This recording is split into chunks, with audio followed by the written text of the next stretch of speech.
She was the picture of perfect domesticity.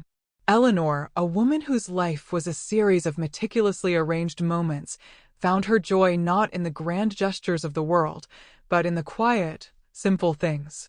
The smell of fresh bread from the oven, the way the late afternoon sun slanted through the kitchen window, turning the dust motes into tiny, dancing stars.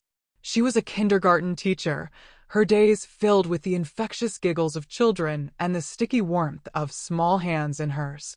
Her husband, Julian, was an architect. A man of quiet purpose and strong, calloused hands that could sketch out a skyscraper one moment and gently cradle a sleeping baby the next. Their home, a charming craftsman bungalow in the quiet suburbs of Portland, Oregon, was a testament to their shared love. It wasn't a mansion, but it had a soul. The kind of place where every scuff on the wooden floorboards told a story, where the worn edges of the armchair were a map of quiet evenings spent together. They had been trying for years to have a child. The doctors had given them every platitude, every vague hope, and every grim statistic. But Eleanor was nothing if not persistent. And then, a miracle.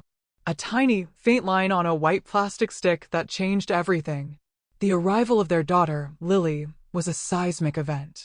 She was a sunbeam wrapped in a pink blanket, with tufts of dark, wispy hair and eyes the color of a stormy sky.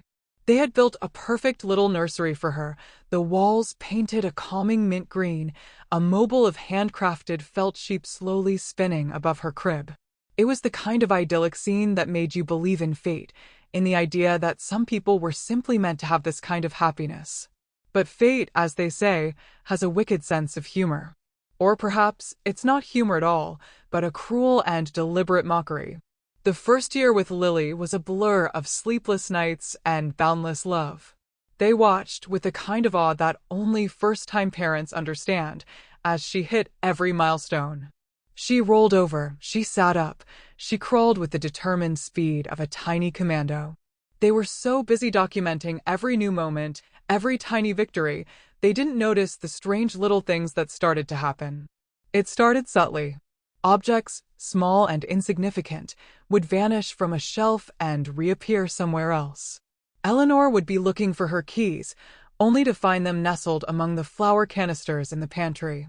Julian would swear he left his wallet on the kitchen counter, but it would turn up on the coffee table in the living room. They dismissed it as simple absent-mindedness, the kind of mental fog that comes with severe sleep deprivation. They were new parents. Their brains were mush. Then came the night terrors. Not Lily's, but Eleanor's. She would wake up in a cold sweat, her heart hammering against her ribs, from vivid dreams she couldn't remember. Just a feeling of dread, a lingering taste of ash and regret in the back of her throat. She tried to talk to Julian about it, but he was always so calm, so grounded. He'd just hold her and tell her it was the stress of a new baby. Our lives are different now, Elle. It's a beautiful change, but it's a big one. And she would try to believe him. The nursery, once a beacon of peace, began to feel different. It was the kind of sensation you get when someone is watching you, but when you turn around, the room is empty. A chill that had nothing to do with the temperature. Lily, normally a placid, happy baby, would sometimes wake up in the middle of the night and just stare at the corner of her room, her wide, dark eyes unblinking, as if she were seeing something no one else could. Eleanor would creep in and find her like that, a tiny sentinel in the pale moonlight, and a shiver would run down her spine. The doctors, of course, said it was normal. A baby's brain is a sponge, they said, absorbing the world in strange and unpredictable ways. But Eleanor knew, deep in her bones, that this was something else. She began to keep a journal, meticulously documenting every strange occurrence. The keys, the wallet, the chill in the nursery, Lily's midnight stares. She felt like a scientist on the brink of a terrible discovery, trying to find a pattern in the chaos. And then, the day came. A simple, ordinary Tuesday. The kind of day where the biggest decision was whether to make grilled cheese or chicken noodle soup for lunch. Lily was in her high chair, a small splash of pureed carrots on her cheek, gurgling and cooing in that sweet, unformed language of infancy. Eleanor was wiping the counter, a soft melody on her lips. Julian was on a call in the other room, his voice a low, soothing hum. Eleanor knelt down to clean a mess on the floor, and as she rose, she looked at her daughter. Lily's eyes, those beautiful, dark, stormy eyes, met hers. And then, with a perfect, chilling clarity that defied every logical explanation, the tiny little girl, a being whose entire vocabulary consisted of GGA and dida, looked at her mother and whispered a single, terrifying word. A word that was not of this world, not of her world, not of the world of love and nursery rhymes. A word that cut through the silence of the sunlit kitchen like a shard of ice. Murder. It was a sound that shouldn't have been possible. A sound that echoed in the silence long after it was spoken. Eleanor froze, her hand still holding the dish rag. She looked at her baby, then at the empty space behind her. The word had been so clear, so precise. It wasn't a baby babble. It was a statement. A warning. And as she stood there, her mind reeling, her heart pounding a frantic rhythm against her ribs, she couldn't shake the feeling that she was no longer alone in that perfect, sunlit kitchen. The happy home they had built was not just theirs anymore. Something else had moved in. Something that had been waiting. Something that had finally found its voice. Eleanor's mind was a maelstrom of denial and terror. Murder. The word clung to the air like a noxious perfume. She blinked, her gaze flitting from her daughter's innocent face to the now empty space behind her. Lily was back to gurgling, her tiny hands smacking the tray of her high chair with a joyful, oblivious rhythm. Had she imagined it? Was this a symptom of the exhaustion, the mounting anxiety she had been fighting for months? She told herself it was. It had to be. A baby couldn't just talk like that. Not a word so dark, so heavy with meaning. But a part of her, the small, cold part that had been meticulously journaling every strange event, knew better. She felt a deep, primal sense of dread coiling in her gut. She scooped up Lily, holding her tight, as if to protect her from the very air they were breathing. She walked into the living room, trying to force a sense of normalcy. Julian was still on his call, his back to her, and the sight of him, so calm and unaware, was both a comfort and a sharp, cruel pain. How could she tell him? How could she say, "Our 1-year-old just said murder in the kitchen"? He'd think she was losing her mind. He'd probably suggest she finally see that therapist he'd been so gently nudging her towards. The strange occurrences, once dismissed as minor quirks, now took on a terrifying new context. The moving objects weren't just absent-mindedness, they were small, deliberate acts. The cold chill in the nursery wasn't just a draft, it was the presence of an unseen entity. And Lily's midnight stares, they weren't just a baby's odd behavior. She wasn't just staring at the corner of the room. She was watching something. Or someone. Eleanor began to feel a constant sense of being observed. When she was doing laundry in the basement, she'd hear a soft whisper on the stairs. When she was trying to read a book in the evening, she'd catch a flicker of movement out of the corner of her eye, a shadow where no shadow should be. She would turn her head, and it would be gone. She didn't want to believe in ghosts or spirits. She was a woman of science, of logic. But logic was failing her. The whispers became more frequent, more distinct. They were soft, like dry leaves rustling in a forgotten corner. They were always just at the edge of her hearing, a low, sibilant sound that would rise and fall like a dying breath. She couldn't make out the words at first, but she had the chilling sense that they were meant for her. They weren't just ambient noise. They were personal. One evening, while Julian was out at a late client meeting, Eleanor was in Lily's room, singing a lullaby. The air grew heavy, and a sudden, sharp cold enveloped her. The mobile above the crib, the one with the felt sheep, began to spin on its own, faster and faster, a whirlwind of silent chaos. And then, from the darkest corner of the room, she heard a whisper, clearer than before. A single, distinct word. Jessamine. Eleanor froze, her heart a frantic drum against her ribs. Who was Jessamine? It was a beautiful, old-fashioned name. A name that didn't belong to anyone she knew. She tried to tell herself it was her imagination, that the stress was finally getting to her. But then she noticed the mobile had stopped spinning, and the felt sheep were no longer pointing in random directions. They were all pointing to one spot on the wall, a spot that was hidden behind Lily's dresser. A wave of morbid curiosity washed over her fear. She knew she shouldn't. She knew this was the kind of thing that happened in horror movies right before the terrible thing happened. But she had to know. She had to know what was behind the dresser. With a strength she didn't know she possessed, she shoved the heavy piece of furniture aside.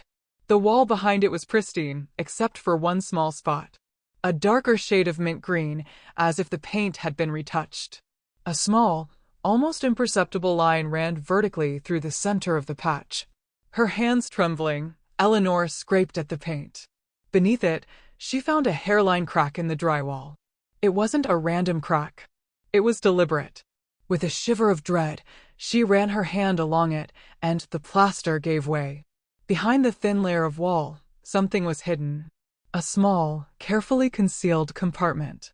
Inside, wrapped in a brittle, yellowed cloth, was a small, ornate jewelry box. It was old, the kind of box you'd see in an antique store. Her hands were shaking so hard she almost dropped it. She fumbled with the clasp and opened the lid. Inside, nestled on a bed of faded velvet, was a single object. It wasn't a ring or a locket. It was a photograph. A black and white photograph, and it showed a young couple. They were standing on a porch that looked eerily like the one on her own house. The man in the picture was smiling, a handsome, gentle smile. The woman beside him, her hair in a cascade of dark curls, was beautiful, but her eyes held a profound sadness. She was holding a baby, a tiny bundled baby with dark, wide eyes. And written on the back of the photo, in a graceful, flowing script, were two words: Jessamine's Lily. A cold dread, sharp and absolute, pierced Eleanor's heart. Lily. Her daughter's name.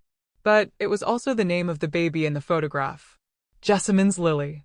The beautiful woman in the picture was Jessamine. And suddenly, the puzzle pieces started to fall into place with a terrifying click. The moving objects, the whispers, the chill in the nursery, none of it was random. It was a message. A desperate, terrifying plea from the past, a story that was buried beneath the cheerful paint of her nursery wall. A story that was about to become their own. The word murder echoed in her mind again, a chilling, inescapable truth. Eleanor stared at the photograph, the weight of the past pressing down on her.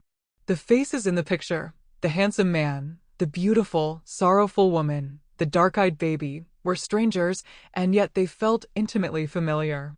She couldn't shake the feeling that she was holding a fragment of someone else's unfinished story, a story that was now seeping into her own. Jessamine's Lily. The names were a ghostly echo, a chilling mirror of her family. She knew she couldn't keep this a secret from Julian any longer. The truth, as terrifying as it was, had to come out. But as she heard his car pull into the driveway, a strange sense of hesitation washed over her. What if this was a secret that was meant to stay buried? What if unearthing it would unleash something far worse than the strange phenomena she had been experiencing? She hid the photo and the jewelry box back in the compartment, pushing the dresser back into place with a Herculean effort. She would tell him, but not yet. She needed to know more. She needed to understand what had happened to Jessamine and her Lily, to the couple who had once lived in her perfect, haunted home. The next few days were a blur of frenzied research. While Julian was at work, she would scour online archives, local historical society websites, and old newspaper clippings. Her search started with the address of the house, a simple query that led her down a dark and winding rabbit hole. She discovered the house was built in the early 1930s. The first owners were a couple named Arthur and Josephine Gable. They had lived there happily for decades. The owners after them were a succession of families with no notable history. But then, in the late 1980s, the house was sold to a young couple. A couple who matched the description in the photograph. Arthur and Jessamine Vance. Her heart gave a sick lurch. The name, Jessamine. It was real. The newspaper articles from that time were sparse, but a few stood out. A small blurb about a local architect, Arthur Vance, and his new wife, Jessamine. They had just had a baby girl, whom they named. Lily. Eleanor's hands trembled as she scrolled further. The article suddenly took a dark turn. A missing person report. The headline was small, almost an afterthought in the local paper. Young mother disappears. The article stated that Jessamine Vance had vanished from her home, leaving behind her husband and their 1-year-old daughter. There was no sign of a break-in, no note. Just gone. Arthur had told the police she had been struggling with postpartum depression, that she had been acting erratically. The case was eventually closed, ruled a voluntary disappearance. Eleanor felt a cold wave of revulsion. A mother wouldn't just abandon her baby. Not unless something terrible had happened to her. The whisper, the word, the chill. It all pointed to one terrifying possibility. Jessamine had been murdered. But by whom? She found an old photograph of Arthur Vance in a high school yearbook. His face, so kind and smiling in the picture she had found, was now a mask of smug assurance. He had remarried a few years later. His second wife, Eleanor discovered, was his former secretary, a woman named Carol. They had sold the house and moved to another state, raising Arthur's daughter, Lily. As Eleanor pieced the story together, a new, horrifying thought took root in her mind. Arthur had the motive, a new love, a new life he wanted to start without a wife struggling with depression. He had the means, the quiet home, a secret hiding place. And he had the opportunity, a dark secret that he had buried beneath the smiling facade of domestic bliss. But if Arthur had murdered his wife, why was her spirit haunting the house? And why was she speaking through their daughter? That evening, Julian came home, a look of exhaustion on his face. He kissed Eleanor and Lily, and she felt a sudden, inexplicable sense of dread. He was so much like Arthur Vance in the old photograph, a handsome, kind man, a successful architect. The parallel was unnerving. She looked at him as he played with Lily, his laughter echoing in the same rooms where Jessamine's ghost lingered, and she saw not her loving husband, but a shadow. The shadow of a man who might have a secret of his own. She decided to test her theory. That night, after Julian had fallen asleep, she crept out of bed and went into the bathroom. She looked at her reflection in the mirror, her own face pale and drawn. And then, summoning all her courage, she whispered to the empty air, "Jessamine? Was it Arthur?" For a moment, there was nothing. Just the silence of the old house. Then a sudden, chilling gust of wind slammed the bathroom door shut. A low, mournful sigh seemed to fill the room, and the lights flickered violently. Eleanor gasped, her eyes wide with terror. And in the mirror, her reflection wasn't her own anymore. A fleeting, translucent image of a woman with dark, sorrowful eyes and dark curls appeared, her face a mask of grief. The woman's lips parted, and she whispered a single, guttural word. "Help!" Eleanor stumbled backward, her heart a frantic drum against her ribs. The image vanished, and her own reflection returned, but she was different now. She was no longer just a woman fighting her own demons. She was a woman tangled in a web of murder and ghosts, a witness to a past that was not just dead, but alive and seething with a terrible need for justice. And the whisper, the first word spoken by her baby, suddenly took on a new, horrifying meaning. It wasn't a word. It was an accusation. And the ghost of Jessamine was using their daughter as a vessel, as a final, desperate cry for the truth to be revealed. Eleanor's world had shattered. The peaceful, idyllic life she had so carefully built was a lie, a thin veneer of sanity over a deep, festering wound. The message from Jessamine was clear. She was trapped, unable to rest, and she needed help. She needed the truth about her murder to be brought to light. And she was using the only medium she could, the innocent, unburdened soul of a child who saw the world not with the limitations of logic, but with the boundless clarity of pure spirit. Eleanor knew she had to find the truth, but how? The police case was closed. Arthur Vance was long gone, and the evidence, whatever it had been, was buried under decades of dust and silence. She considered telling Julian everything, but the terrifying image of him and Arthur Vance, two kind-faced architects with dark secrets, kept her from it. What if he didn't believe her? What if he thought she was insane? Or worse, What if he was involved in a similar, terrible secret? The thought was a dagger to her heart, but she couldn't shake it. She decided to focus on what she could control, the house. If Jessamine had been murdered here, there had to be something. A hidden clue, a forgotten piece of evidence. She remembered the jewelry box, the one she had hidden back in the wall. What if it held more than just a photograph? That night, she waited until Julian was sound asleep. Then, with a flashlight in hand, she crept back to the nursery. The air was thick with a palpable sense of anticipation.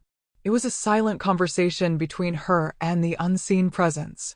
She moved the dresser, her heart pounding, and pulled the jewelry box from its hiding place. She opened the lid, and her flashlight beam fell on the faded velvet. The photograph was there, but something else was tucked beneath it.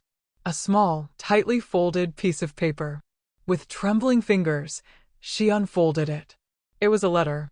A suicide note. It was short and written in a delicate, flowing script that matched the one on the back of the photo. It spoke of deep sadness, of feeling like a burden to her husband, of a final, permanent escape from her despair. It was signed Jessamine Vance. For a moment, Eleanor felt a wave of relief. It wasn't a murder. It was a suicide. The police had been right. Jessamine had not been a victim. But as she read the letter again, something felt wrong.